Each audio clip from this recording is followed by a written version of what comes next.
Bonjour chers amis de Petite Côte Tourisme, votre première chaîne spécialisée dans le tourisme au Sénégal. Bienvenue dans votre émission Teranga Sénégal. Aujourd'hui, nous allons parler sur la qualité de l'offre touristique au Sénégal. Pour cela, on a comme invité un monsieur de l'hôtellerie, monsieur Norbert Télisson, qui est le directeur de l'hôtel Neptune Saly. Bonjour monsieur Norbert. Bonjour. Bienvenue dans l'émission Teranga Sénégal. Merci, vous aussi, bienvenue au Neptune. Ok, monsieur Norbert, on va vous laisser faire une petite présentation sur vous-même. Sur moi-même, il n'y a pas grand-chose à dire. Voilà, je suis français, ça fait 4 ans que je suis là. J'ai pas mal d'années d'Afrique, un petit peu en Asie, et puis voilà, aujourd'hui je suis là. Et voilà. Quelle est votre vision personnelle en tant que professionnel du tourisme sur la qualité de l'offre touristique au Sénégal? Écoutez, la vision c'est sûr qu'il y a encore beaucoup de choses à faire, c'est clair. Mais le Sénégal a des atouts, beaucoup d'atouts. Il faut juste qu'on ne les gâche pas en route, quoi. Mais en effet, par rapport à d'autres pays africains, il y a beaucoup de positifs, beaucoup de choses à faire, beaucoup de choses à voir. Pour un touriste venant au Sénégal, il y a des tas d'activités, des tas d'endroits. Ce n'est pas donné à tous les pays africains, en effet.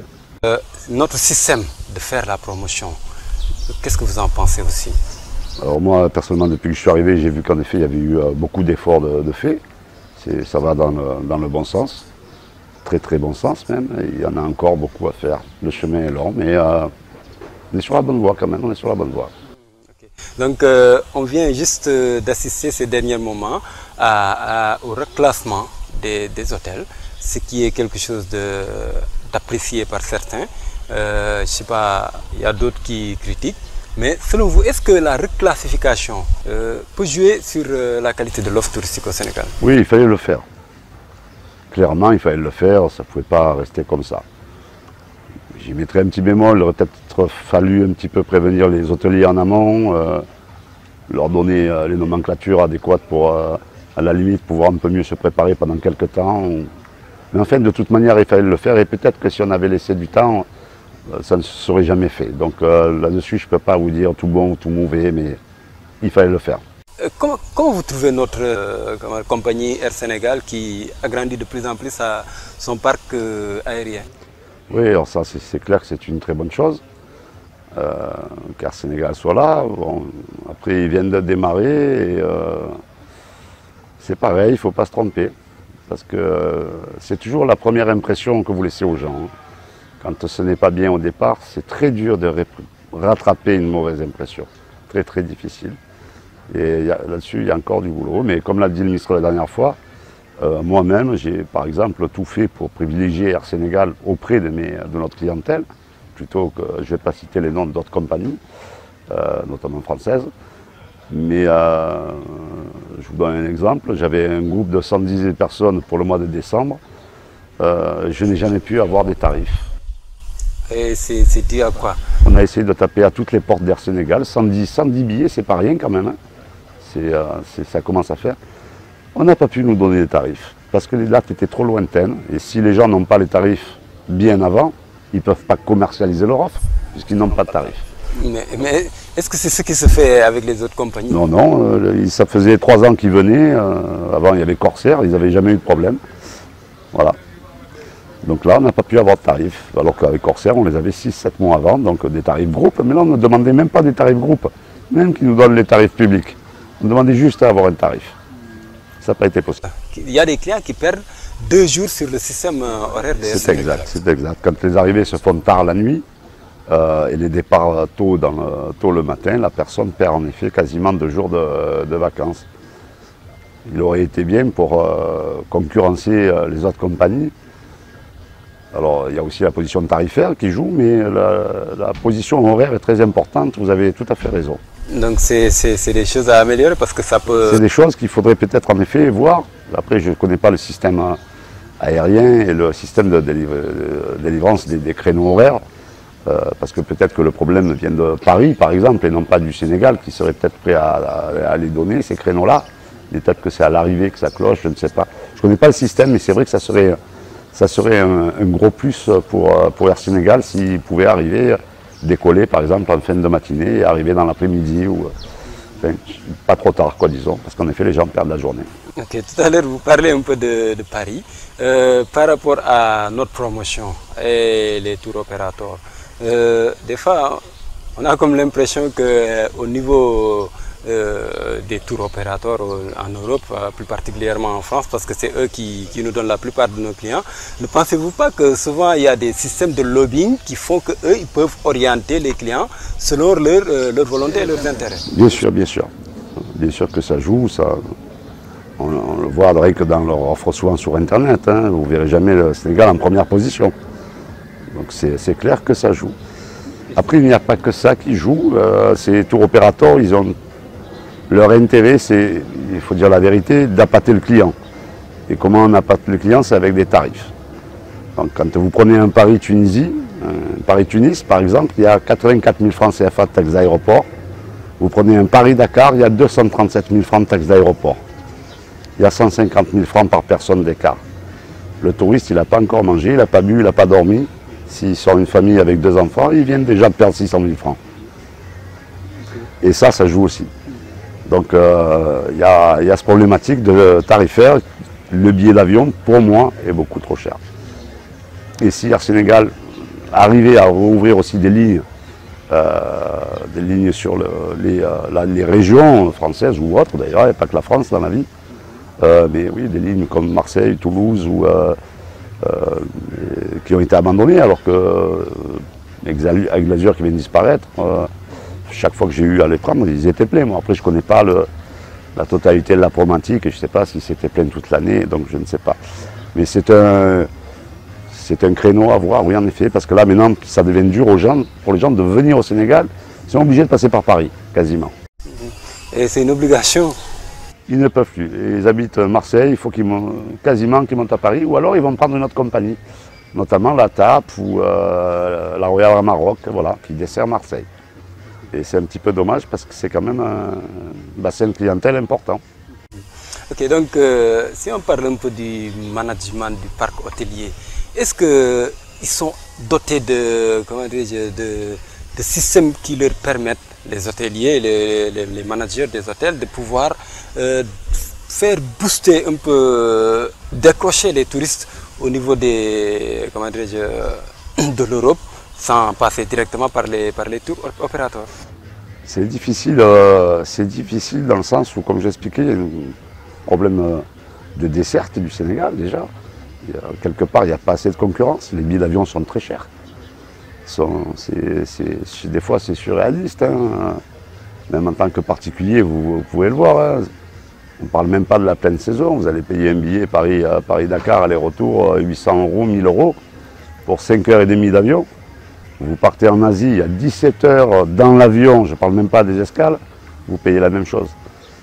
Donc d'un côté, il y a 14 000 ou 15 000 km, de l'autre, il y en a 4 000 ou 5 000, mais c'est le même prix. Il va falloir m'expliquer. Bon, je comprends un peu, les avions sont pleins, donc ils ont peut-être un manque de concurrence, oui. Manque de concurrence aérienne. Ok, donc M. Norbert, si vous le permettez, on va sur un micro-trottoir que nos techniciens ont réalisé avant de revenir sur le plateau.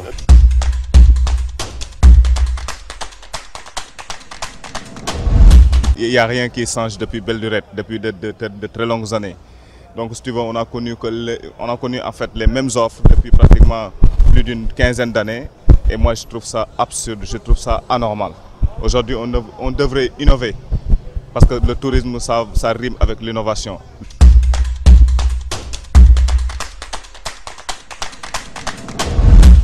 Ok, monsieur Norbert, je pense que vous avez suivi le micro-trottoir. Donc, par rapport à tout ce qu'ils ont dit, je pense que c'est toujours le problème de l'offre touristique qui est, des fois, on dit que c'est un peu obsolète. C'est une offre qui n'est pas mise à jour. Donc, des fois, pourquoi? Parce que des fois, il y a des propositions qu'on vous fait par rapport à certains endroits. Ce que tu vois sur les images, en réalité, ce n'est pas quelque chose qui existe. Donc, c'est des images des fois qui datent un peu de longtemps. Donc, selon vous, quel est le meilleur système adopter pour mieux vendre l'offre touristique au Sénégal? Bon, je pense que les hôteliers, quelque part je suis mal passé parce que le site du Neptune est en pleine réflexion et n'est pas fini encore, donc malgré le travail qu'on y met, mais en effet oui, il est certain que là-dessus les hôteliers se sont un petit peu laissés vivre sur se sont reposés sur leur laurier comme on dit, mais je pense que la mentalité a changé depuis 2 ans. Le fait aussi il y a des touristes qui recommencent à venir, ça redonne un petit peu le moral à tout le monde et ça donne à tout le monde l'envie d'avancer. Mais c'est clair qu'il y a du travail à faire, mais je pense qu'il est en train d'être fait, oui. Je pense que ça va venir. Oui. Et à votre avis, où se trouve le goulot d'étranglement qui empêche vraiment le tourisme au Sénégal de décoller? Ben, il y en a plusieurs, comme je vous dis, je pense que le principal goulot, c'est en effet le prix de l'aérien, qui est un vrai problème en vérité, parce que les gens souvent en vacances, un touriste, c'est très rare qu'il se déplace tout seul, donc il est affamé. Et ce prix de l'aérien, il a un vrai coût. J'ai cité un exemple, vous allez au Maroc pour une semaine pour 400 € dans un 5 étoiles. Au Sénégal, vous n'avez pas encore payé la moitié du prix d'un billet d'avion. Donc c'est difficile. C'est surtout difficile de ce point de vue-là. Parce qu'après l'offre est liée, et puis on va dire c'est toujours pareil. Le monde amène le monde, et donc les gens ils se montent aussi, il y a des petites PME qui se montent, des locations de quad, de jet ski, tout ça c'est bien, mais en effet il y a la problématique, c'est quand même, c'est la base quand même, c'est la base. Il y a eu des efforts de fait, il y a eu le visa de supprimer, ça joue parce que maintenant on vit un monde où le client il veut tout de suite. Dès qu'on lui met une contrainte, il va ailleurs. Il prend son smartphone, il réserve, tout est immédiat. Donc dès qu'on met une contrainte, c'est foutu. D'ailleurs, à ce titre, le Maroc, par exemple, vient même d'enlever les fichiers à remplir dans l'avion, les fiches de police. Voilà. Donc tout ça, ce sont des petits détails, mais ça joue parce que c'est une contrainte. Et on vit un monde où il y a de moins en moins de contraintes. Okay. Donc en parlant de ce fait que les clients, tout ce qu'ils veulent, ils veulent l'avoir tout de suite, c'est toujours, ça revient sur le problème du numérique. Est-ce que vous pensez que le numérique est au rendez-vous au Sénégal? Non, pas encore, mais je pense que c'est pareil, ça va se faire. On ne peut pas tout demander d'un coup. Là, bon, il y a eu beaucoup de problèmes de connexion au moment, même de stabilité d'Internet, même pour nous, hôteliers, ce qui a été assez terrible. Mais moi, depuis quelques temps, depuis 1 an et demi, je pense que ça s'est nettement amélioré. Il y a la fibre qui est déployée à Dakar, j'espère qu'elle va arriver bientôt chez nous aussi, à Saly. On ne peut pas tout avoir d'un coup, il faut bien le temps de le faire. Et ça, je crois que oui, assez rapidement, ça se fera. Et c'est vrai que ça aidera. Peut-être faire un portail numérique dédié au Sénégal avec tous les hôteliers, les restaurateurs. Pour avoir une meilleure visibilité, peut-être, ce serait pas mal aussi, oui. Le problème qui fatigue la majeure partie des hôteliers, la fiscalité. La fiscalité, qu'est-ce que ça peut jouer sur l'offre touristique aussi? Ben, la fiscalité, elle fait que déjà que l'aérien est cher. En plus, on est obligé, pour rester en règle et respecter de facturer un certain prix, quoi. Donc évidemment, tout ça, ça alourdit la charge pour le tourisme. Mais après, bon, il ne faut pas rêver de la fiscalité, il en faut. Il faut bien qu'il y ait de la police, il faut bien envoyer les enfants à l'école. Et je pense que d'ailleurs, les établissements hôteliers sont une bonne partie, parce qu'au Neptune, on emploie quand même un bon nombre de personnes. Et je dirais tous les fournisseurs alentours sur Mbourg, on va dire qu'on met notre petite pièce au bien-être communautaire, mais moi la fiscalité je ne trouve pas qu'elle soit au-delà du déraisonnable, hein. Il faut bien que l'État vive, hein. Non.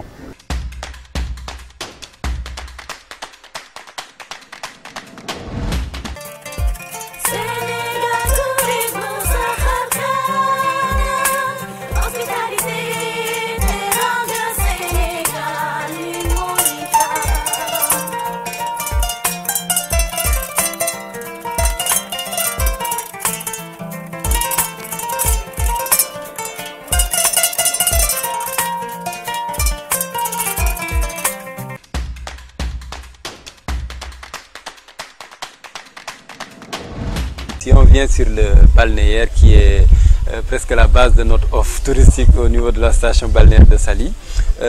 On avait un problème de plage. Actuellement, les plages sont en train d'être restaurées. Qu'est-ce que ça pourrait jouer sur l'offre touristique?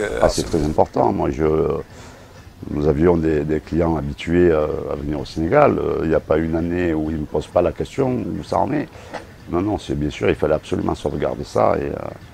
Et c'est très bien que ça soit fait maintenant, on voit d'être fini. Mais oui, c'était très important, c'est primordial même. Primordial. Ok, des fois on parle souvent des racoleurs, plus particulièrement appelés les antiquaires, qui souvent courent derrière les touristes. Il y en a qui déplorent ça en majorité. De même que aussi, on parle aussi souvent de l'insalubrité au niveau du Sénégal. À votre avis, qu'est-ce que vous pensez comme ça? C'est exact. C'est exact. Il est vrai que c'est dommage que quand on va faire, les clients vont faire une virée en quad ou quoi, que ce soit du plastique de partout, y compris même dans la forêt reculée. Là, oui, c'est dommage, mais je pense que là aussi, j'ai l'impression, du moins qu'il y a une prise de conscience quand même. J'espère pour tout le monde, parce que c'est dommage en effet, parce que ça va vite gâcher le paysage. Concernant les antiquaires, c'est vrai que beaucoup nous disent que c'est pénible, les petits mendiants aussi, des fois il y a des groupes de 40, 50, oui c'est très pénible, oui, c'est exact. Au niveau des tours opérateurs, est-ce que le Sénégal est bien représenté pour avoir une bonne visibilité? Personnellement, je ne pense pas. Pensez-vous qu'il y ait des efforts à faire normalement pour... Comme on disait tout à l'heure, le tour opérateur, il va être attractif par quoi? Parce qu'il va pouvoir marquer 500 € à 10 jours. Donc à partir du moment où il ne peut pas le faire pour le Sénégal, pour les raisons que j'ai citées avant, on n'est pas très intéressant, parce que pour attirer le client, il est clair que si, admettons, un hôtel a facturé, c'est un exemple, 500 € la semaine, on va dire, c'est un exemple que je donne, ils vont peut-être le vendre 600 €, mais ils ne pourront pas le vendre 700 ou 800. Donc en vérité, sur le Sénégal, ils sont quelque part, pour pouvoir le vendre, obligés de réduire leur marge. Ils ont tout intérêt à envoyer les gens ailleurs, ils gagnent plus d'argent. C'est la problématique. Okay. Problématique de l'aérien encore, on reviendrait au même truc. Donc il va falloir qu'il y ait des travaux, des efforts au niveau de surtout l'aérien comme le dépôt. Vraiment l'aérien, oui. J'espère d'ailleurs à ce titre qu'Air Sénégal luttera au point de vue tarif, parce qu'il ne s'alignera pas quelque part sur les tarifs d'une compagnie que je ne vais pas citer. mais parce que bon là ça nous amènera. J'espère que le fait que s'il y avait beaucoup en effet de concurrence, je pense que automatiquement ça ferait chuter le billet d'avion, chuter le prix du billet d'avion. Donc on va revenir sur un système qui avait pris de l'ampleur, je ne sais pas si ça continue toujours, le all inclusif au niveau des hôtels. Je ne sais pas si vous le faites ou pas. Non, le Neptune ne fait pas de all inclusif. Ok, mais que pensez-vous du all inclusif par rapport à la promotion? Il en faut. Il en faut, c'est comme dans tout. Hein. Voilà. Il y a les voitures, il y a les 2 chevaux, il y a la Ferrari. Non, mais j'exagère, mais il en faut. Il y a des gens qui... je pense que c'est très adapté aux familles, par exemple, qui ont des enfants. Parce qu'il y a toute une ambiance qui fait, où il y a des animateurs pour faire quelque part s'occuper des petits. Les parents ont aussi un petit peu de temps à eux. Je pense qu'il faut un petit peu de tout. Il faut un petit peu de tout. Il y a des gens qui, au contraire, vont rechercher une certaine tranquillité, comme on a une, ou pas de buffet, un service à table. Mais je pense qu'il y a de la clientèle pour tout le monde. Chacun a son truc. On va vous laisser dire votre dernier mot, votre analyse personnelle par rapport au tourisme. Quel est votre dernier mot? Écoutez, je vous ai dit un petit peu les soucis qu'il y avait, les petits soucis, les soucis. Bon, j'espère que petit à petit, ces choses-là se diminueront pour nous permettre de vraiment, parce que je pense vraiment qu'il y a beaucoup de choses à faire, c'est clair, et que le Sénégal devrait attirer beaucoup plus de monde, il n'y a pas de raison. Il y a divers pôles, il n'y a pas que Saly, il y a la Casamance, il y a le Ciné Saloum, il y a le désert de l'Ampoule, il y a tellement de belles choses à voir ici que ça serait dommage qu'on ait beaucoup de freins, quoi. Donc vous, selon vous, vous êtes convaincu qu'avec ces efforts, le Sénégal pourra retrouver son tourisme des années 70, voire 90? Je pense même le dépasser, oui. Je pense même le dépasser, clairement. Vous savez, le tourisme, c'est 9% du PIB mondial. Donc c'est énorme. Et c'est important. Et je suis sûr que le gouvernement s'y attachera et tiendra la route, c'est nécessaire. Et il y a de quoi faire, on ne part pas sans rien. Vous savez, j'ai fait des pays où il n'y a rien. Il n'y a rien à voir, il n'y a pas grand-chose à faire. Le Sénégal a l'avantage, quelque part. Et puis, il y a la gentillesse des gens, le sourire. Voilà, c'est célèbre. Hein. Donc, voilà, il faut venir. Et donc, avant de vous remercier, notre nouveau ministre qui est là, selon vous, quelle impression il vous donne par rapport à sa manière de... Il m'a fait une très bonne impression. On voit que c'est quelqu'un de brillant. Et oui, je pense que c'est une personne qui fera avancer les choses. Je n'en doute pas. Je l'espère, mais j'en suis sûr. Voilà. Donc, on vous remercie encore, M. Norbert, pour nous avoir accueillis dans votre beau cadre et nous avoir permis de faire ces échanges avec vous. Nous sommes au terme de l'émission Teranga Sénégal pour ce numéro d'aujourd'hui. Nous vous rappelons que le thème d'aujourd'hui c'était la qualité de l'offre touristique au Sénégal. Et pour cette émission, nous avions comme invité M. Norbert Telisson, le directeur de l'hôtel Neptune Saly, que nous remercions beaucoup pour nous avoir accueillis dans son beau cadre avec tout son personnel qui nous ont bien accueillis. Donc je remercie au passage l'équipe technique qui m'a accompagné pour réaliser cette émission et tout le personnel de Petite Côte Tourisme. Nous vous donnons rendez-vous très bientôt.